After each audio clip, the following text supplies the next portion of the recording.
Hello mga ka-cravings! Ang sikat at masarap na shrimp recipe ay pwede na natin matikman. Dali lang palang lutuin. Hindi mo na need pumunta pa sa Singapore or Malaysia para lang matikman ang ganito kasarap na food. Tara, luto na lang tayo.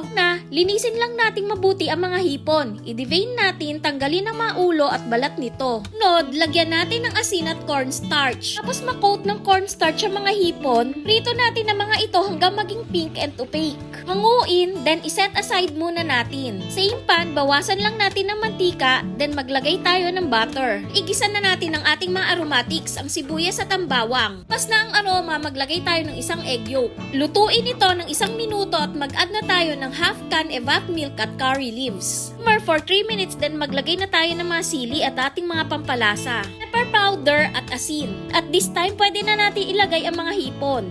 Tuin pa natin ng mga 2 minutes. Eto na po, luto na ang ating creamy Singapore butter prawns. At magugustuhin niyo itong mga ka-cravings. Kain na po tayo! Enjoy!